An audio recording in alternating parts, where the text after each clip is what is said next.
stone-throwing session. This is going to be a chance to have a reasoned and rational debate without emotion, hopefully, and not personal.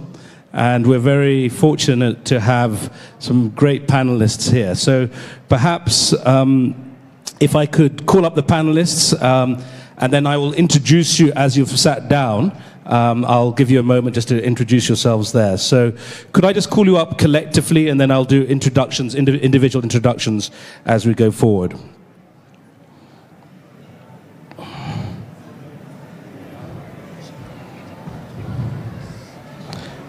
Just sit wherever. I think Zakali on one, we mix, let's have Zakali on this side as well, one on this side. Let's split you up.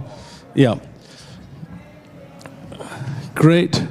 Kajitumbo as well, yep. Oh, sorry.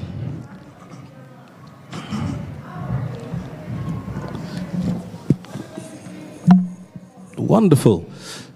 Good, well, thank you all very much for coming. And there's a few people who haven't been able to come, and we'll fill in those spaces as best we can. But I think looking at this, we have a good representation of interests in the industry and quite divergent views.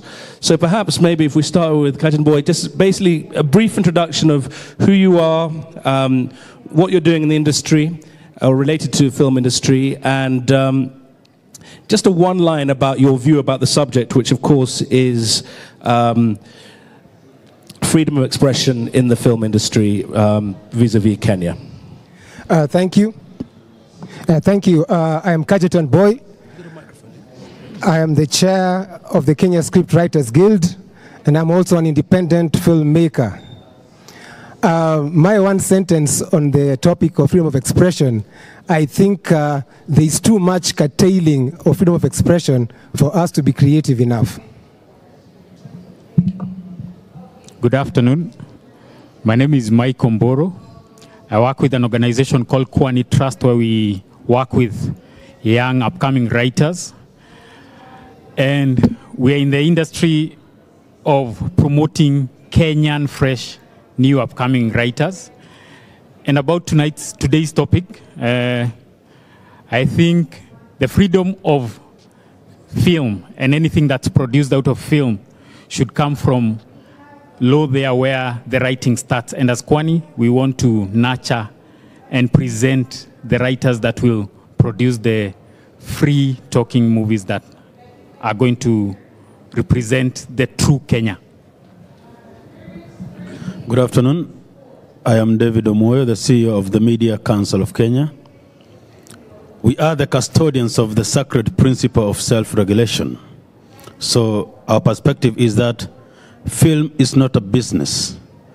It is a critical form of communication and mobilization of communities, and so it should be protected under the same principles that freedom of the media is protected. Hi, my name is Sarah Moihaki. I'm an award-winning filmmaker. I believe freedom is necessary when making films, because we talk about our society as a society is, so we should be free to express the society that we live in. Good afternoon, everyone.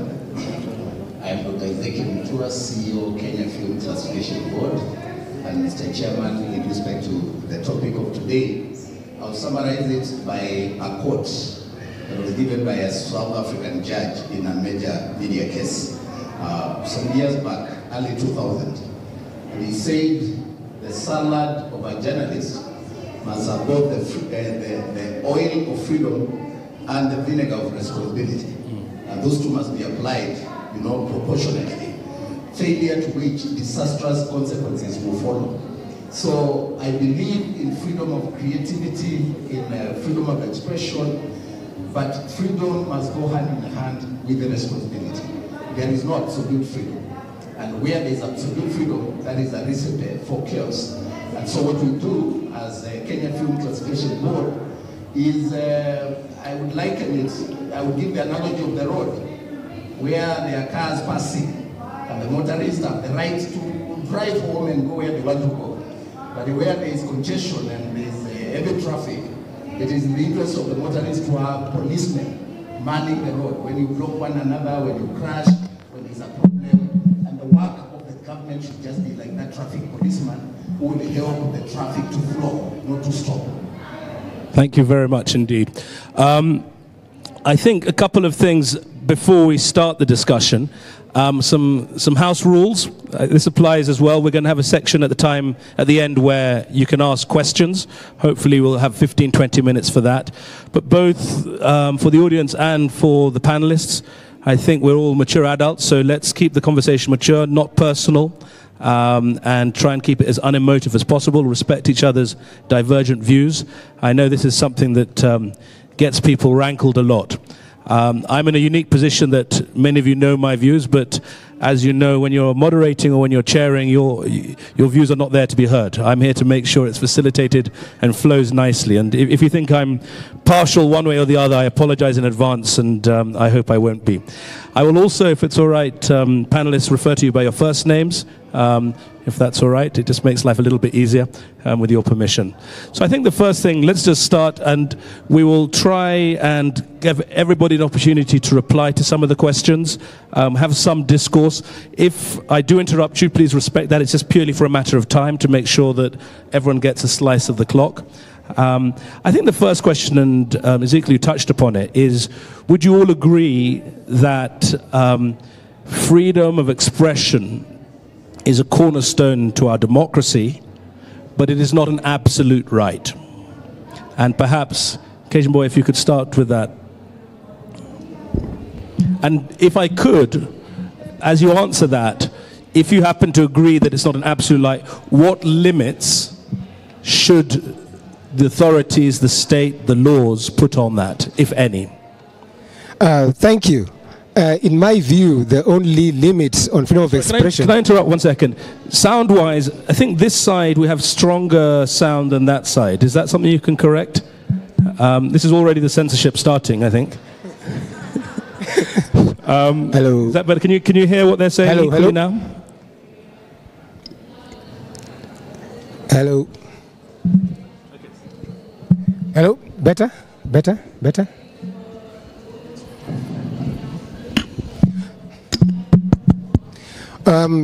Thank you. In my view, I think the only thing that should be curtailing freedom of expression is when you talk about things like incitement, things like hate speech. I think whereby a person is giving their opinion of how they perceive something without inciting the other members of the community to go against another community, I do not see why there should be any reason stopping them from saying it. I do believe that is the only time when there's a risk to another person, a person's life and limb or maybe property, that freedom of expression should be considered being curtailed.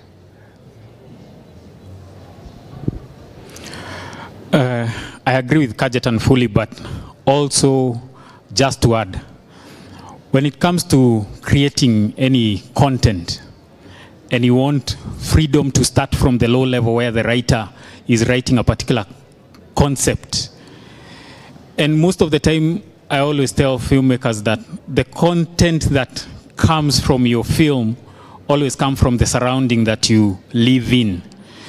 So you'll find a movie, for instance, let's say Nairobi Half-Life was a hit because the stories were stories we could relate with. And some of the writers who wrote in that film were writers who were workshopped in Kwani. And they came out telling the stories the way it is. We can say Nairobi is what it is not. With telling the writer to write a Nairobi that's different, that's curtailing their freedom of telling the true story about how Nairobi is.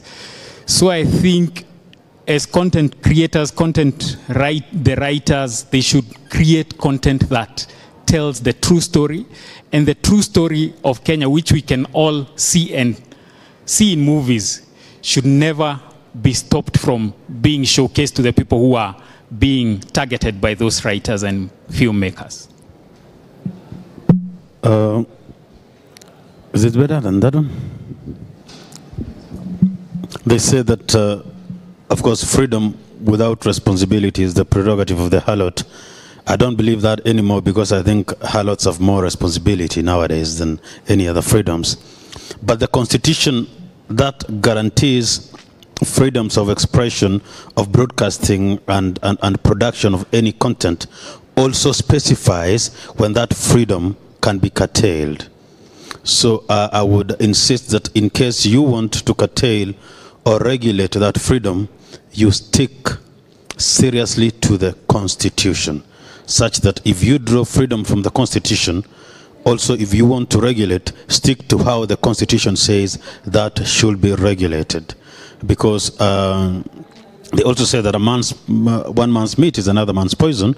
Most of the time when we have seen attempts to regulate or infringe on the right to express or right to produce or broadcast, it has never really been about interfering with the morals of society or perceptions. About a person or two in a seat of power or authority not liking what is that being produced.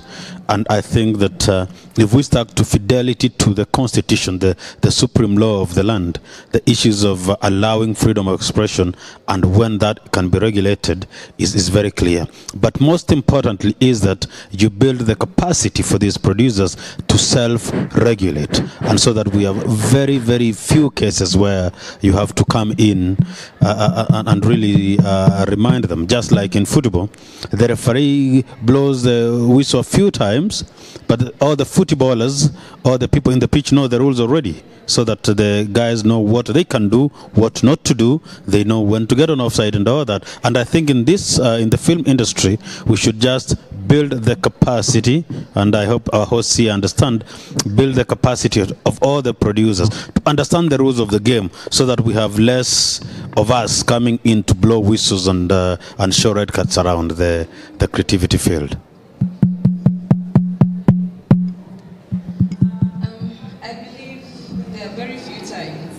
When freedom of expression needs to be curtailed. The reason I say this is something may be harmful when said to, say, a rowdy mob, but then will not be harmful when said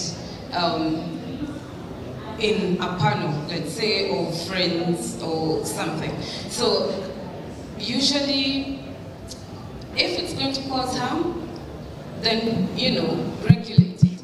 But not because you want to stop a certain discourse. For instance, let's say the times of when we had one-party system and people were agitating for two parties. So if you write a film about two parties, and it's likely to not see the light of day, because that's a conversation that's being censored. Like, let's not have this conversation. So I think there are very few instances where freedom of expression should be curtailed. Chair, I think I agree with my fellow panelists. Freedom of expression is cardinal freedom. It's a fundamental right. It's enshrined in the Bill of Rights, and Chapter 4, freedom of expression, freedom of the media, access to information. All those rights are taken as fundamental rights. So crucial that they're in the Bill of Rights.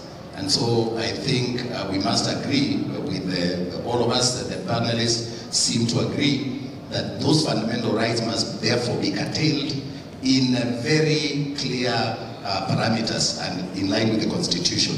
But allow me to go further and say, the Constitution is the principle, the major guideline.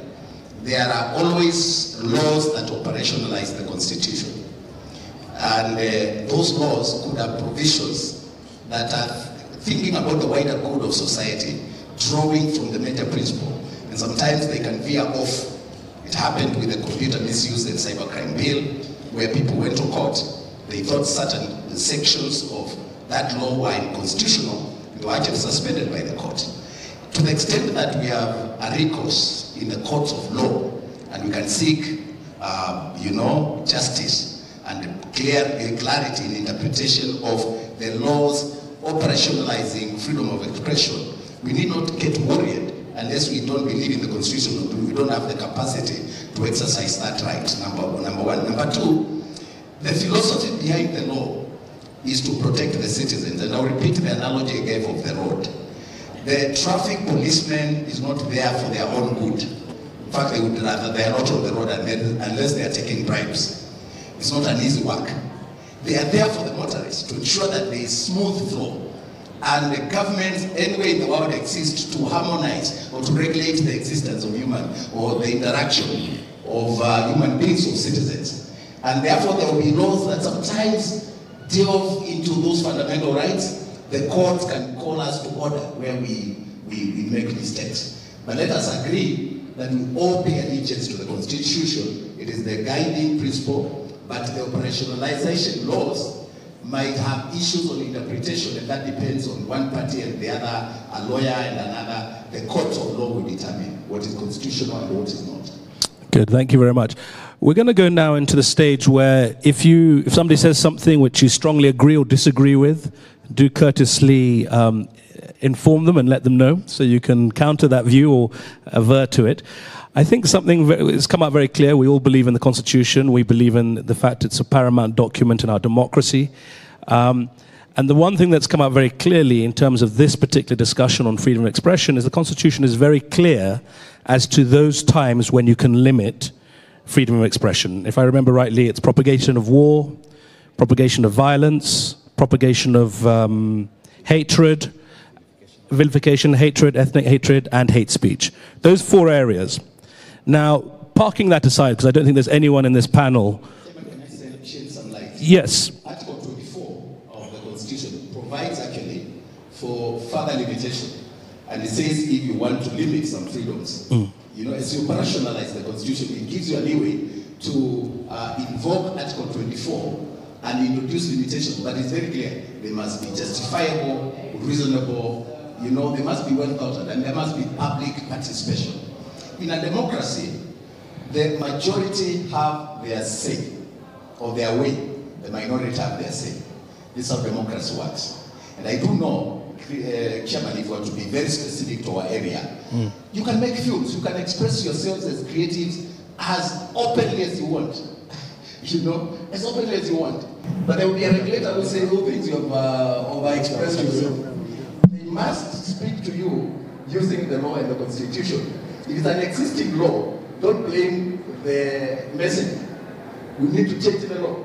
Because it becomes very difficult sometimes when the regulators seem to be the problem and there's an existing law and therefore should be changing the law. But then, as regulators, we are also human beings and we look at the way that good and context. I'll give you an example. There was a clip that came around when our soldiers were attacked in Somalia. And there was a terrorist, don't in those, bombs, muttering praises and looking very happy before it detonated and blew, about 100 soldiers. And we were looking at it and saying this is a script from radicalization at its best. We allow a clip like that glorifies terrorism, because that's the interpretation now. And that becomes nice because when I interpret that this delves into the area of radicalization, somebody else will say, oh, yeah, this is a freedom of expression. And they have expressed themselves and coming to what people say, Nairobi have life, Nairobi is presented this way, this is what happened. But there could be certain portions of Nairobi that you may not want to show, and I'm giving that example where you don't want to show glorification or you don't want to praise terrorism, you don't want to glorify some vices in a film. It is true we can show robbery, it is true we can show terrorism, it is true we can show all these things. But where there seems to be an attempt to glorify, that's where we say the government cases might limit, but then we have a recourse in the Constitution and the courts. Let me jump in. I think the regulators are working.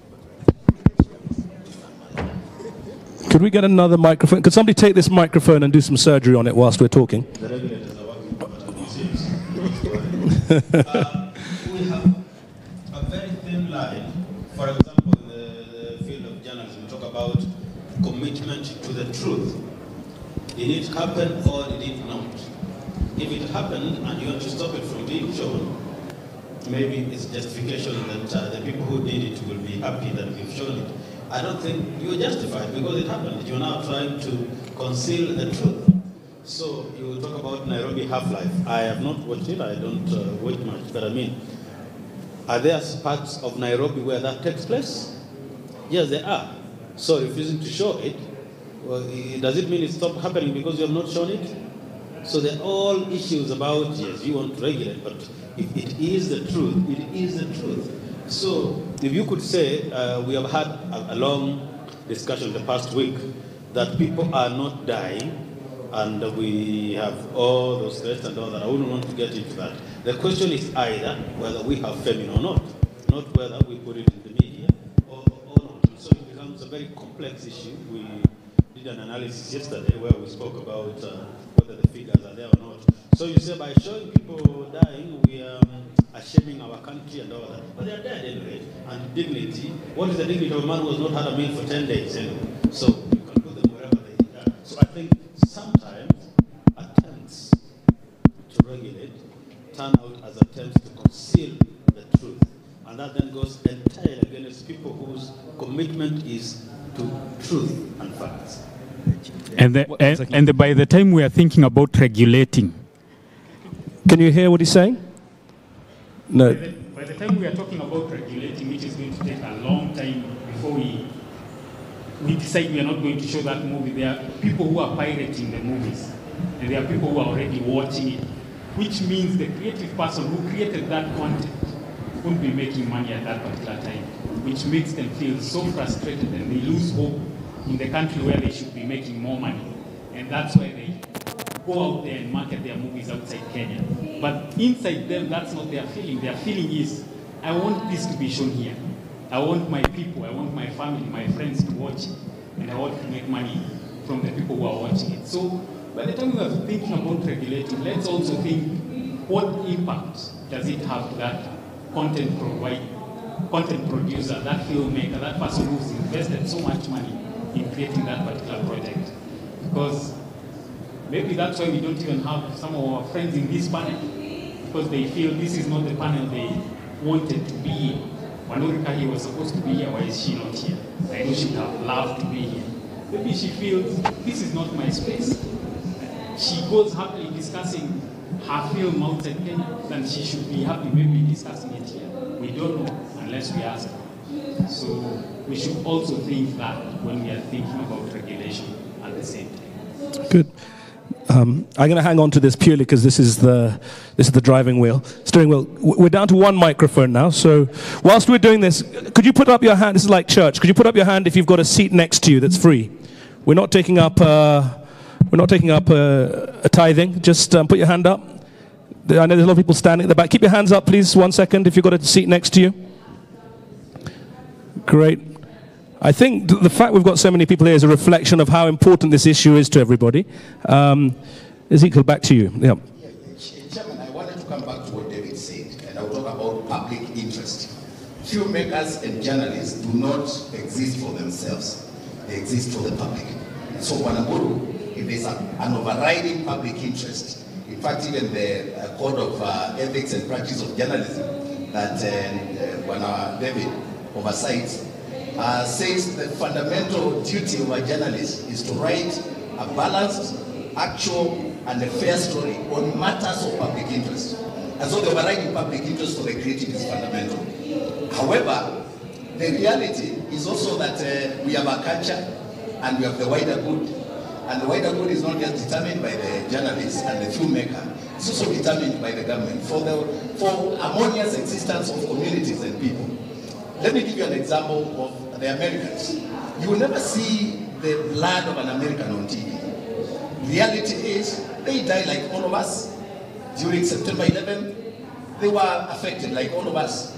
But unlike our cases, they don't show dead bodies of Americans sprawling on the floor. They don't do it. They protect the dignity of the American people, and they don't show that. So that today you have never seen that. And that's why I was saying the context of the Laden. Yes, there was a terror attack that affected our soldiers, and it is a reality. But we want to glorify that reality. We want to show it. And I'm saying this is just a conversation that we need to carry on but it must be based on the Constitution and the public interest, so that we take care of the public interest. Let me re-emphasize that filmmakers don't film for themselves. Journalists don't write for themselves. You write for the public. The government regulates what consumers of your content and your films will consume. And there is a law that governs that. So that the conversation cannot be you against the government. It should be what is good for us as Kenyans. What do we want to project, both locally and to the external world. Good. I think, whilst I know you're going to reply back to that, we're going to come on to a lot of points have been raised. I think the whole idea of self-regulation, independence of regulator, we'll come on to that, which you've raised as well, the Americans, that's self-regulatory. But back to the point that Ezekiel mentioned about the provision under Section 4C of the Constitution, which says you can abrogate, you can change it, but it says if you're abrogating it, it cannot be to fundamentally change the right that you're abrogating it. All right. So this issue of war, many would argue, and I'd love to hear your views, that's covered by propaganda of war. That should not have been shown because the Constitution was very clear that that would cover propaganda of war, so we should not have shown that. But is it correct to say the government or the state should be able to bring in new limitations which are far-flung from the existing freedoms that we already exist? Can I just throw that back so we just recalibrate on that point? Kajan, answer your question, and then if we could follow up on that, please. What I wanted to say was that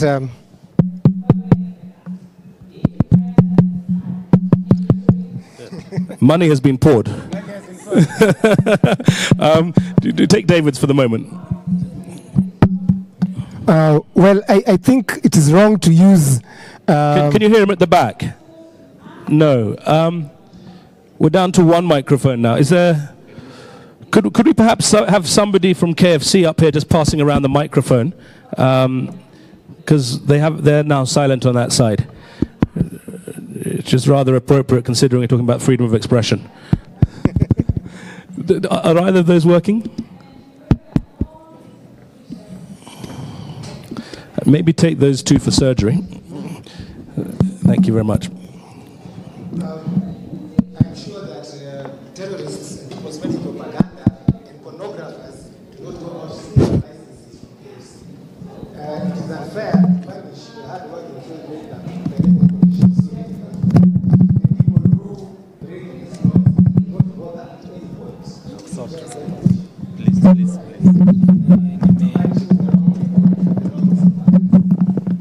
Okay, thank you. I think on that, let's just go back to this question of limitation. Because the Constitution is clear as to what freedoms can be limited and what freedoms cannot be limited. I'd throw it out there, what are those areas out with propaganda of war, ethnic, incitement, hate speech, etc., that you have issues with, that you feel the state has no business either regulating or having a say on what you produce? And conversely, why does the state feel that they should be involved in those areas?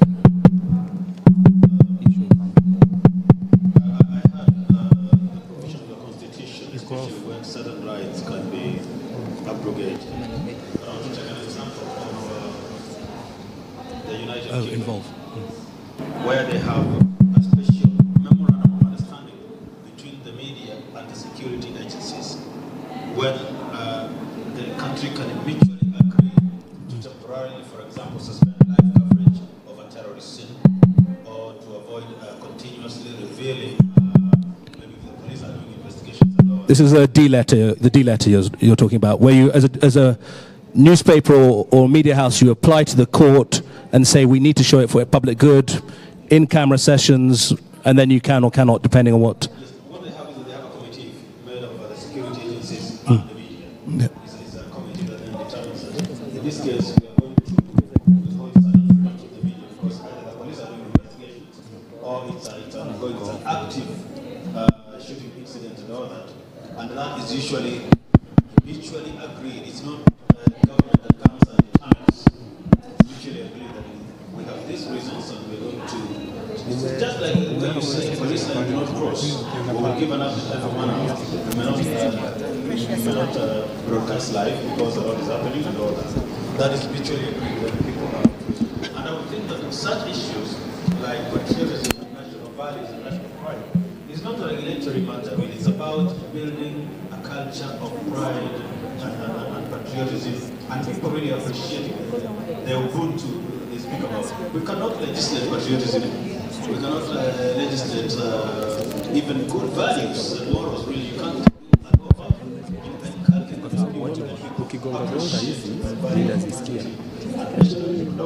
So mbovu kabisa ni kama inachukua kutoka speakers. Au una get feed kutoka hapa. Kutoka hapa inaingia kwa kamera inaenda kwa kitu cycle sound.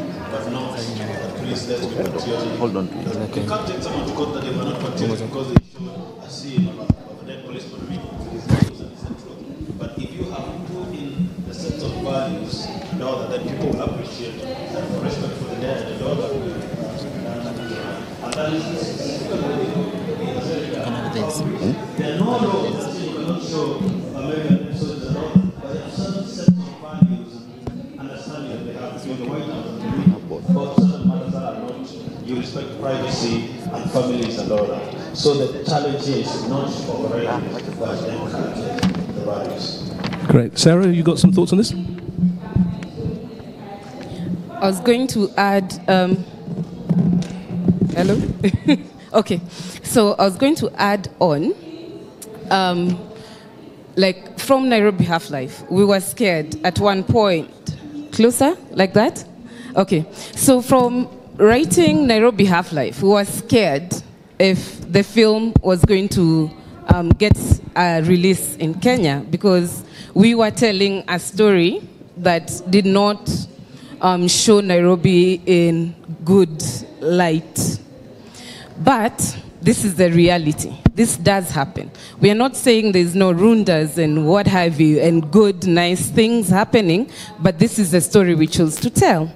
That was us telling this side of the story. Then what I would say, again, is when you watch things about New York, you want to go to New York. But in reality, New York is not a place you really want to go. You know, there's so many people and it's dirty and whatever it is. But then the films show you New York in such a good way that you want to go and visit there. So as a filmmaker, you can choose, do I want to tell the story that I want to tell, or am I marketing Nairobi? And that should be left to the filmmaker and not the regulator. And I think also you cannot regulate perception. No? Yeah. Good.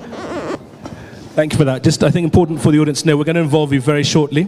I think we need to keep it on brief, which is how does it relate to the audiovisual industry? There's a whole conversation there about media. Today we're talking about the audiovisual. And I would just like to throw it out there before we go to the audience, and then we'll come back to us for some more questions, is it appropriate in terms of those limitations to talk about Kenyan values in terms of you guys as producers, in terms of the state protecting, in fact, interesting, when talking about the limitations, no one talked about children and so forth. The idea that in view of Kenyan values, there should be some remit for a regulator, whether they're independent or state-sponsored, to be involved. Chairman, I wanted first to clarify what David was saying, that there are no laws that tell Americans what to show, what not to show. I think every jurisdiction has their own cultures, and their laws are based on their values. What do they want to protect? And I'll give you the example of Janet Jackson, indecent exposure, or the wardrobe malfunction. If that issue happened here in Kenya, I don't think it's a big deal to show a breast. Particularly when it's accidental on TV. Without this culture of my dress, my choice, it will probably not even bother me as a regulator. I'll let the media house deal with it. But the CBS was fined so heavily by FCC, and that matter dominated the debate for a long time, because Americans do not allow those kind of things. They encourage that you delay, you don't do real-time transmission, so that such things are not shown live on TV. And that's why we have the watershed period principle here in Kenya. There are certain things that we are classifiable elements that we say you know, certain levels of nudity or vulgar language cannot be, you know, scenes of that kind cannot appear. But I want to talk about the reality vis-a-vis values. And like I said, filmmakers are very critical to the national development narrative, and so are journalists. But you don't exist for yourselves, and that's why every time then we must look at the consumer. And who protects the consumer?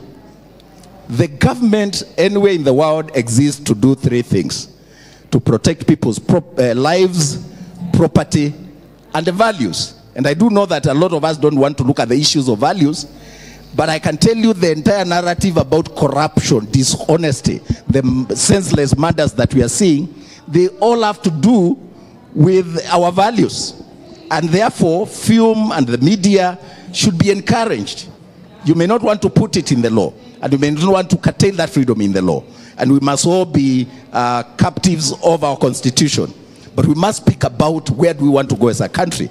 Because media people do not exist, do not write stories. Journalists don't write stories for themselves. If you did that, then we say it's fine for the government should not interfere. But you are performing a public duty. I think it's very important. You are bringing your content to the public space. The government regulates the public space. It is not to curtail, it's not to control.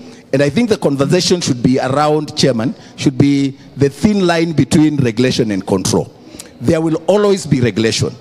But that regulation can veer into control depending on the kind of leadership that you have in a country. But in a free democracy like ours, I wanted to encourage our film industry to know that there should be no fear. The issue of Rafik, and you have raised it, Buru, we are in court. If the court rules that that film should be shown, it will be shown. So why are you fearing? Because we took actions in line with the law. Wanuri went to court, and by the way, contrary to what you think, she's a friend. We meet locally and abroad. She comes to our office.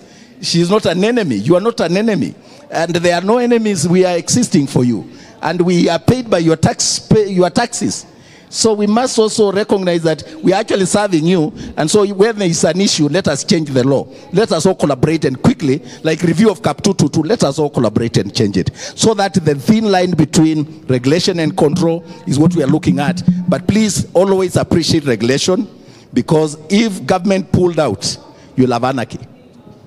Good. Any other views on that before we go to the audience? I think one thing to clarify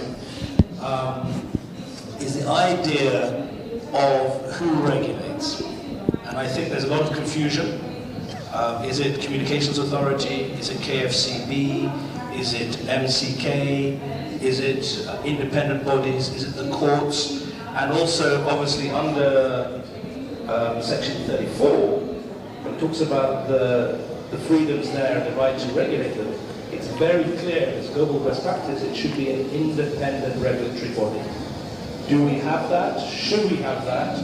And could you clarify, particularly the two members of government here, or quasi-government, as to who are the regulators and what role should they play, and are they indeed independent vis-a-vis our constitution and vis-a-vis international law? I don't know that it's working. It isn't.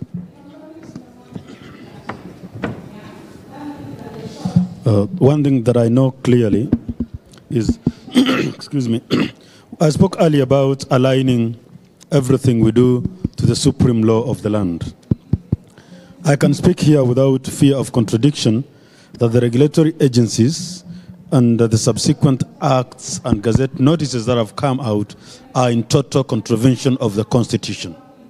The Constitution, Article 34, 33, 34, and 35 speak clearly about freedom of expression, freedom of the media, who should regulate and all that. Now what we have is a chaotic regulatory framework. Sometimes you go to a media house, and one time I wrote to a TV station about a fake news article about one of the witch doctors, Kamaliza from Busia, which is usually acted in a compound. And I went there and I found that they had a letter from CA, they had a letter from KFCB, and then I had done a letter to them and all that. And they were telling me, now we have a problem. Why do we broadcast something and everyone comes to us? And the truth is, all the regulatory agencies and laws in this country must be aligned to the Constitution and all that. We have overzealous, we individuals sitting in state corporations, and we have sometimes overstepped our mandate, either based by either the budgets we have or whatever season or the people who sit in our boards, and we have caused a lot of confusion in the people we deal with. So, yes, I would say that the Media Council's formation was contemplated in the Constitution Article 34(5)(b), independent of government, free from interference and all that. And that has been done. Even the Supreme Court reaffirmed it in 2015, said the composition of the council, from the council and the people and all that, it is independent and it should regulate. Their role was to set media standards and ensure compliance. Well, the discussion is about what then are these media standards and all that, because a few times we have felt people cross the line, and very many people cross the lines, the red line, the blue line, and there are many lines in this country. So I think, and I would propose that we need to clarify, underline all the regulatory agencies to avoid too many gray areas. We are confusing the public and the consumers, and that happens a lot. I agree partly, Chair, with what David is saying. There is too much overlaps within government agencies. But let me say, there are core mandates for each regulatory agency, and then there are corresponding mandates or cross-jurisdictional overlaps. That can be sorted out administratively, Chair. The work of the Media Council of Kenya is not to regulate content. It is to arbitrate on cases, disputes, is to accredit journalists, is to promote professionalism. So that's my understanding. Let me just say what I think. CA issues licenses and manages the spectrum for broadcasters, internet service providers, telecommunications, and so on. The guys with the mandate of regulating what you watch and enforcing watershed is actually Kenya Film Classification Board, and there's no confusion. However, we agree our mandates are related, so we will always, just the same way we always have, between ourselves and Kenya Film Commission, there's always a thin line, and that is a healthy thing. It's not just in the film industry.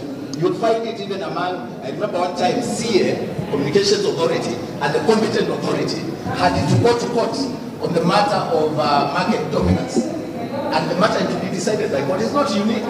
Let us just agree that these mandates where there is overlap, we can sit together as government agencies and agree. But look at the core. If you look at the core, David, there is no confusion. You are principle. And I sat at the Media Council for 7 years, man. I am almost every word in that document. It's Ezekiel Mutua's document. I sat there for 7 years. So I know that thing. When you came the other day, you need to praise yourself. The thing is that the core is not difficult to interpret. The convergences are very dicey. And the chairman, you are the best example that every time KFC and KFCB will always have those things. They are not because of Chris Food. They will always be there. But they can be sorted administratively. And that's why those regulatory agencies are put under one roof. You should not have another regulatory agency for the film or media coming in another ministry. So what I wanted to say is the law is what it is today. Some laws are no longer, they don't need to be in our statutes. There are portions even of Films and Stage Plays Act that I myself championing the repeal, and I did not even apply them myself. I say someone can take me to court because I know they don't make sense, and we have appealed to the industry to work with us to repeal them. Like having a policeman on the shoot, unless you're using firearms, why must the law say you are accompanied by a policeman? There are a lot of things that don't make sense that we can align. We can deal with the gaps, the inconsistencies, but let us not say the law is not useful or the overlaps are completely unique to us. They are there in every sector. I'm going to stop there. I know on that, David, I will put your words, you disagree. You can pick that conversation up. I think in fairness to the audience, we didn't want to just now. When you speak to the various state agencies, and I had the pleasure of doing so, they're very clear about their mandates, and they're very clear about the fact that they feel all the other state agencies are infringing on them. So we've heard from KFCB, Communications Authority would differ, I know MCK would differ, so we'll leave that rest as it will be. I think the question relates to, are they independent as set out in the Constitution, or do we need to do that? Can we move across to, we'll take 4 questions. All right, please, hang on 1 second before you hand over the microphone, Eric. Some basic rules. 4 questions, then we'll come back to the panel. Could we have questions, not statements? This is not your chance to have some group therapy and a stream of consciousness. All right, that can come later. Please just ask pertinent questions, and if you're particularly asking a particular person, name that person. Otherwise, I will field it out as I see fit. Thank you. So, can we also do this? We'll take note of the questions, and then we'll come back and they'll fill them. So we'll take 4 questions, write them down, and then we'll respond. Thank you, Chair, Moderator. I just have one question first to you, and just to say that I felt like we've actually really taken so long talking about media, and we are here mostly for freedom of expression and artistic expression. And I feel like media, journalism is actually quite separate, and I'm sure not so many journalists are here, not many media guys are here. These are filmmakers. Let's talk about freedom of expression, artistic expression on film. Then secondly, I also still feel, and it will be a question again to Ezekiel Mutua, when it comes to issues of regulation, classification, and censorship, who regulates, who classifies, who censors? Because those are 3 different functions being played by one body. And I'm actually trying to control myself quite a bit. Thank you. Then, lastly, I feel also that we ought to actually remain on the space of what we are here for, because I heard David say he doesn't watch movies, he doesn't bother with movies, and that becomes a bit of a disturbing thing because he's sitting on the panel talking about film, artistic expression. Let's try to have people who have a feeling for what you're doing so that they also understand that we've been here long enough and we're struggling to survive in this industry for a reason. On the side of, again... One question, so you've had 3, so can we just hand over the microphone? Okay, but finally, please, let's also try to make sure that Ezekiel Mutua, my friend, please don't hog the space with media issues. Let's remain on the path so that we can actually deal with the issue of freedom of expression. Thank you. Thank you very much. Could everyone kindly limit it to 1 question? I'll be brutal and cut you off after your 1 question. Thank you very much. Thank you. My name is Josephine Oyombe. Unfortunately, I have 2 quick questions. The first one is for Dr. Ezekiel Mutua. How do you leverage regulation and empowerment of the creatives in the film industry? The second question to Sarah Mwihaki. In your productions, the film productions, what factors do you consider in terms of intellectual property aspects and tapping into the market? How comes Nairobi Half-Life is unfamiliar to other jurisdictions? Thank you. Hello, my name is Sarah Thiriku. I'm a journalist. My question is to Mr. Ezekiel Mutua. First of all, Bwana Mutua, hello. Hi. I wanted to say thank you so much. You're doing so much and you're doing so much good. Please don't feel that we are putting you down. You're doing a lot of good and we know that you're God's servant for that. My question to you is, please give us a summary of CAP 22A and what you want to achieve with it. But you're doing a good job. Please be encouraged. One more question. Hi, one.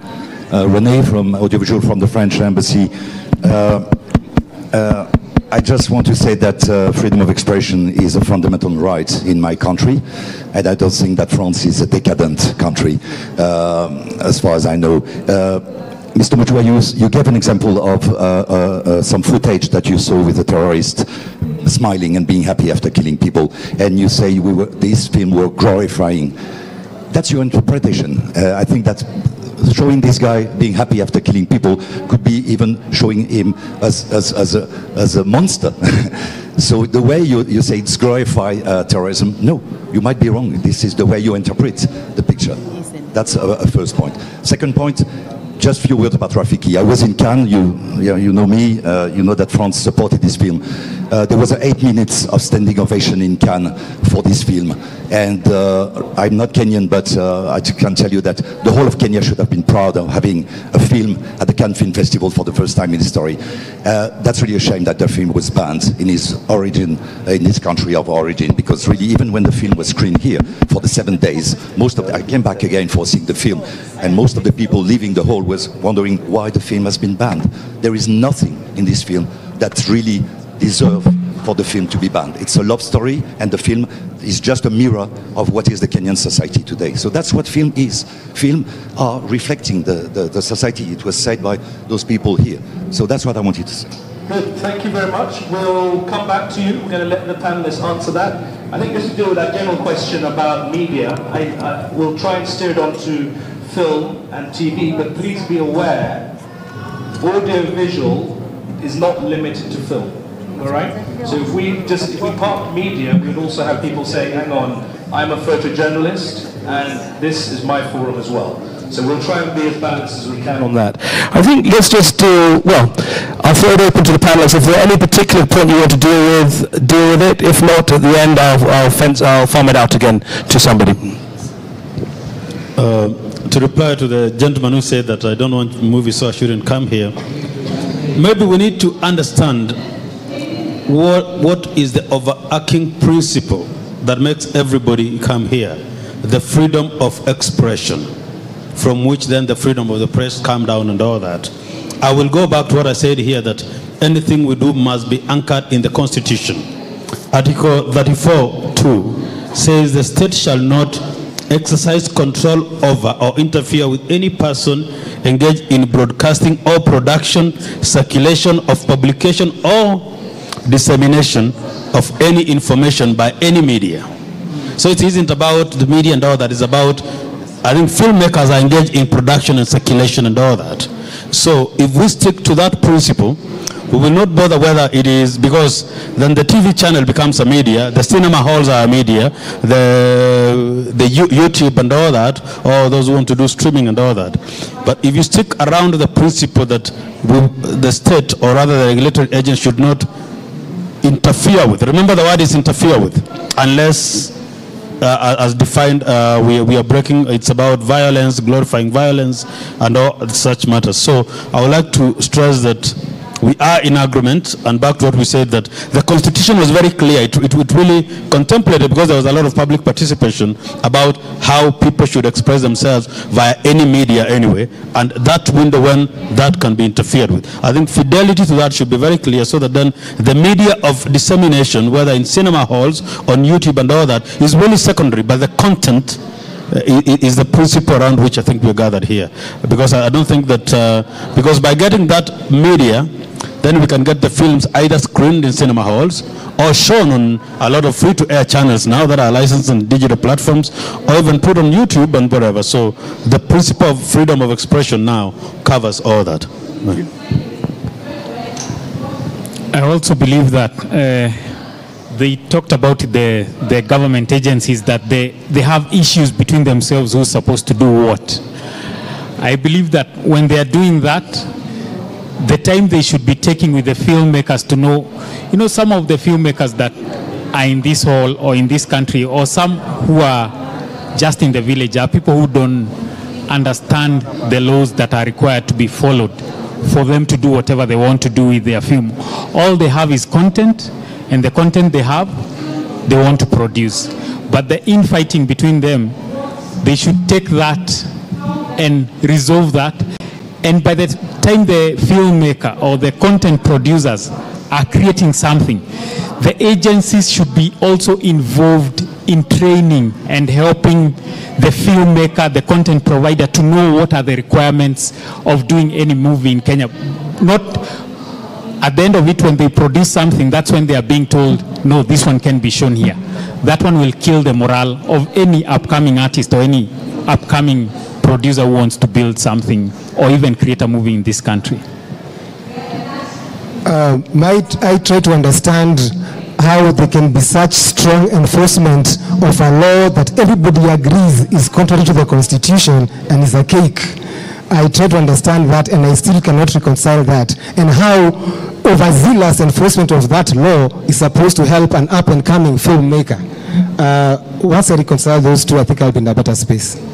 Good. Sarah? Someone, Mudamba, it was, that mentioned about regulation and whatever. So what I want to say is licensing and classification essentially should not fall in the same body. Because then you give me a license, I go, I film, put in a lot of money, a lot of time, a lot of effort, then bring the story to you and it's banned. And I think banning also should not happen. Tell me that children cannot watch. This cannot be for under 18, because essentially adults can make decisions for themselves.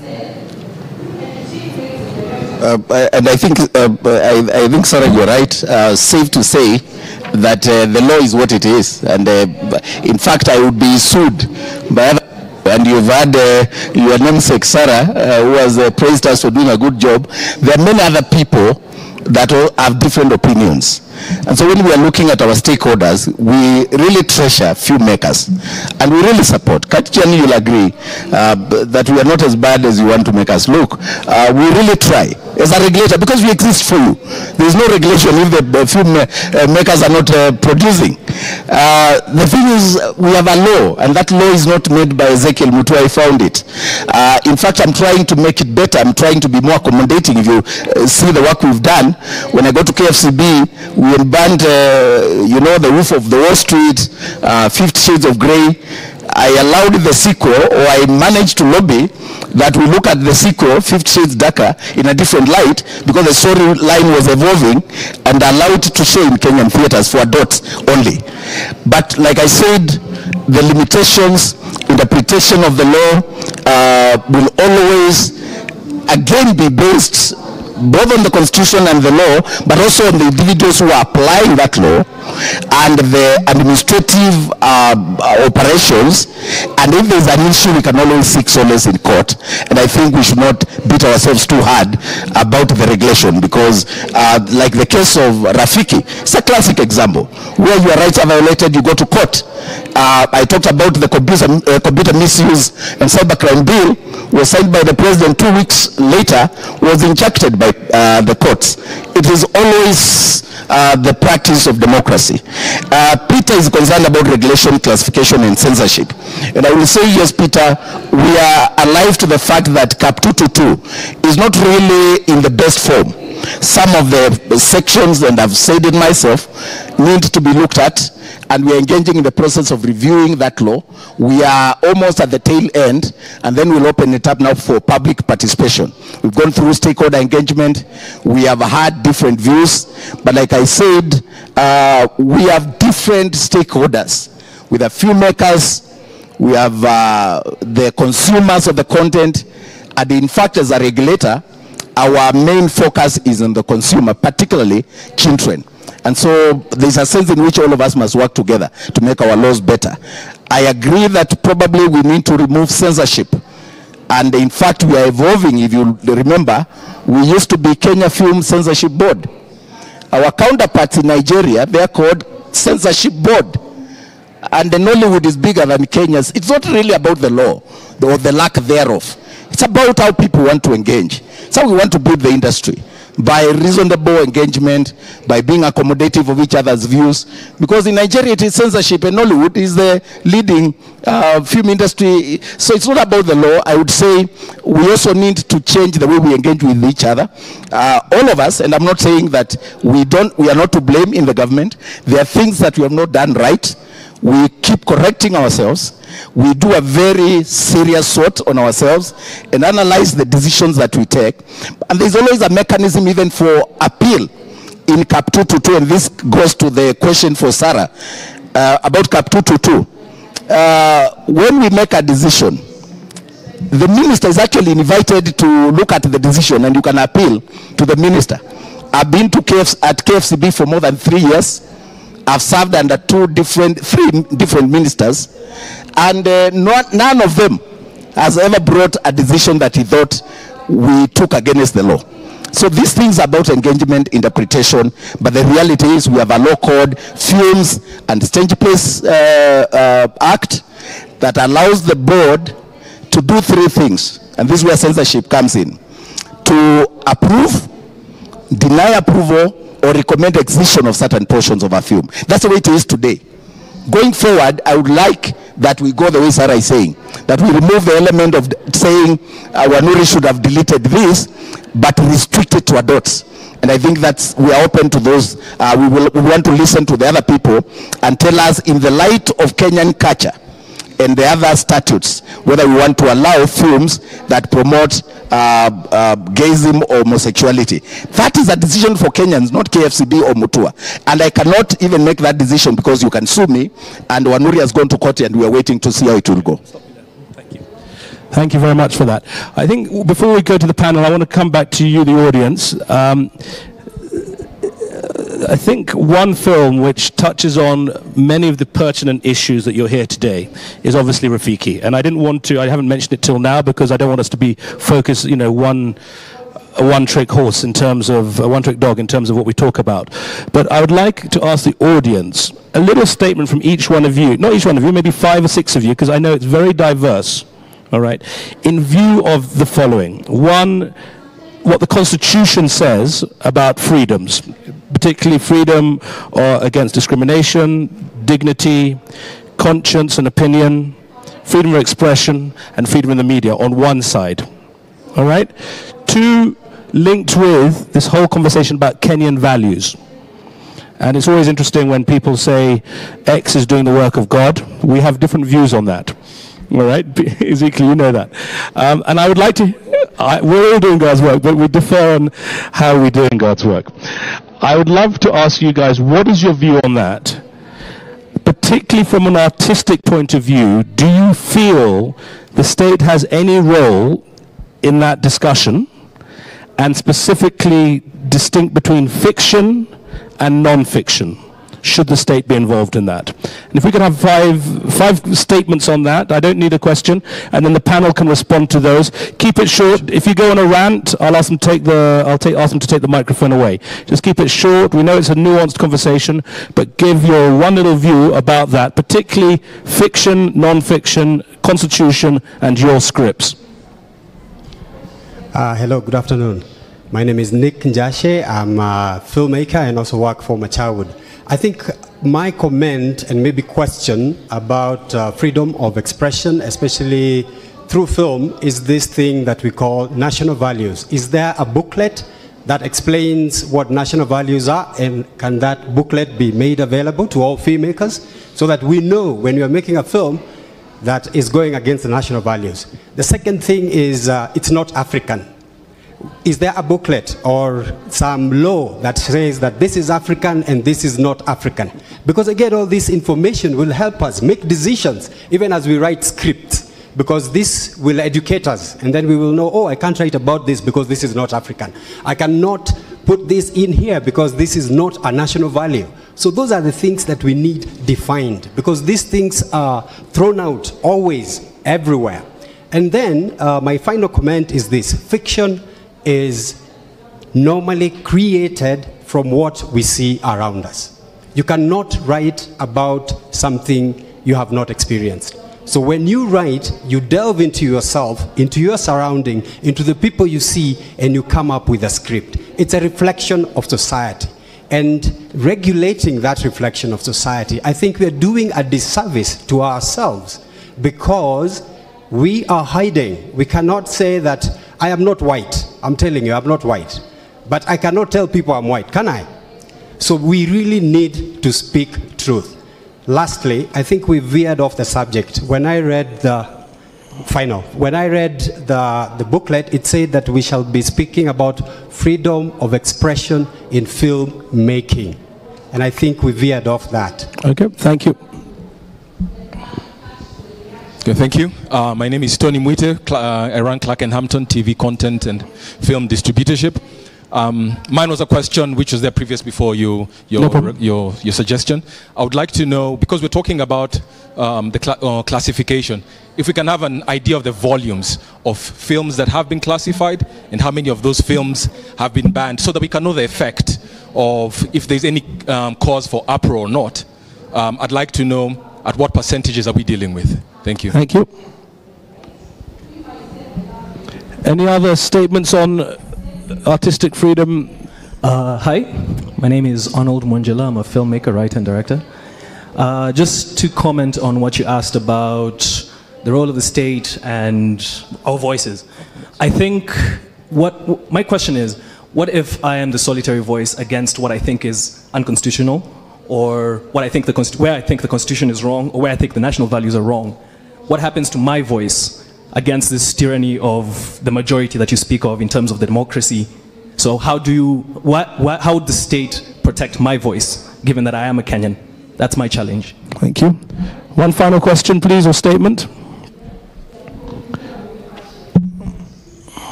Hi, my name is Phoebe Rogora.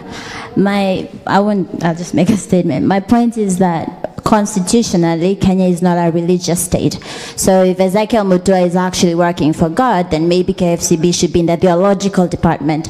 I feel like moving forward, in terms of talking about regulation, I don't see where the conversation is going, because one, even if you ban 50 Shades of Grey or you ban any movie, we can still watch it on Netflix, can watch it online. So where is the future in terms of regulating the digital space? Because that's a conversation happening all around the world. Facebook is struggling with data and all that stuff. So where are we heading? That's just the question. And I also agree this should be more about film. I think film and media are two different things. And anyway, filmmakers, continue telling your stories. Thank you very much. Is there anybody here, as we wrap up on that statement, anyone here who strongly believes that it is appropriate for the state to be involved in your storytelling? Okay, you've already said somebody. Somebody wants to say somebody who's very much in that line? All right, I think we're kind of one-sided here. I was just looking for some love for KFCB on this one. All right, we'll come on to that. I think what we're going to do, we're coming into land, I'm afraid.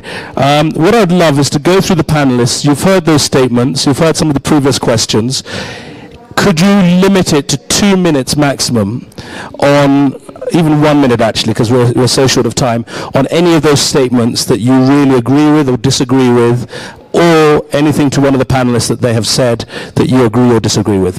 Kajan. What I'd like to just bring up is that as a script writer, I don't understand why KFCB want to look at the script and license or classify it, but what you want to call it.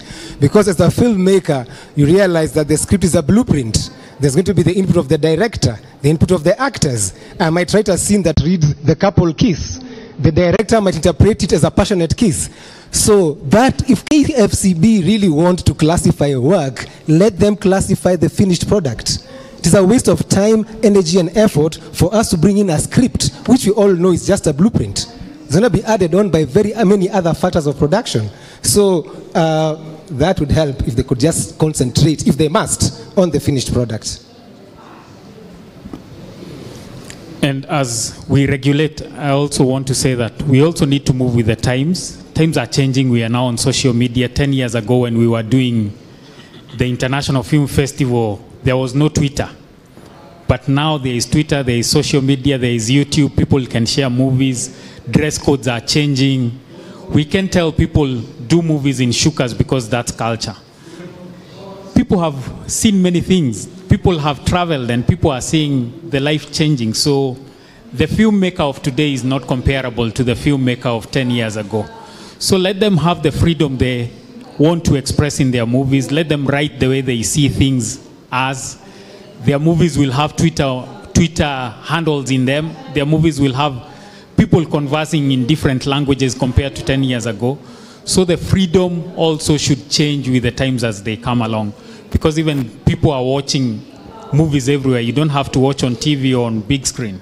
You can watch it anywhere. You can hack anything to watch it. So let the filmmaker be free to make the movies they want to make.